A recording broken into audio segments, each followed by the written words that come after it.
Hello everyone, আজকে 14 September. আজ আমার এসএসসি সিজিএল এক্সাম 2025-এর এক্সাম আছে। সেকেন্ড শিফটে HDSM ইনফোটেক কলকাতাতে রাজারহাটে পড়েছে সিট।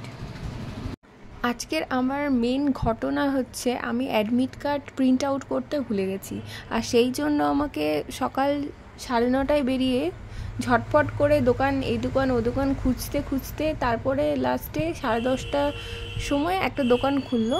তখন আমি ওই দোকান থেকে প্রিন্ট আউট করে নিয়ে তারপরে গাড়ি করে চলে গেলাম, র্যাপিডো ধরে চলে গেলাম আমরা এক্সাম সেন্টারে।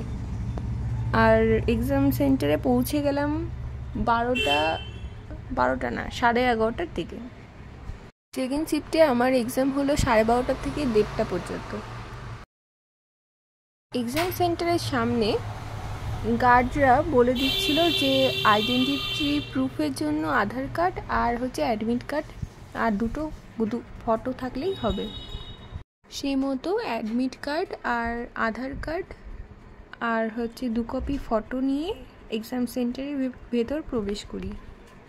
সেন্টারে প্রবেশ করার পর শুরু হয় ভেরিফিকেশান, আইডেন্টিটি প্রুফ, এইসব শুরু হওয়ার পরে নিজে কম্পিউটারের সামনে বসি গিয়ে।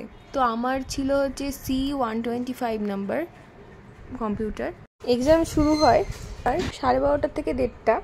তো তার মধ্যে প্রথমেই আমি জেনারেল অ্যাওয়ারনেস দিয়ে শুরু করি, তারপরে ইংলিশ, তারপর জেনারেল রিজনিং, তারপরেই কোয়ান্টিটিভ অ্যাপটিটিউড।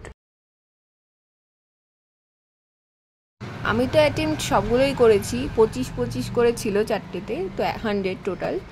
100টা কোয়েশ্চেনই আমি সলভ করি, কিন্তু তার মধ্যে কিছু হয়তো পেরেছি, কিছু পারিনি, সেটা তো আমি বুঝতে পারছি না। তবে আমার মনে হয় আমি পাস করব, এটাই আমার মনে হচ্ছে, আশা করছি। দেখা যাক এখন কি হয়, রেজাল্ট বেরোলে জানা যাবে। তো পরীক্ষার শেষে ফেরার সময় বৃষ্টি পড়ছিল আর আমরা ক্যাবে করেই আসছিলাম। তো আমার আজকের ব্লগটা তো এই ছিল পরীক্ষার ব্যাপারে।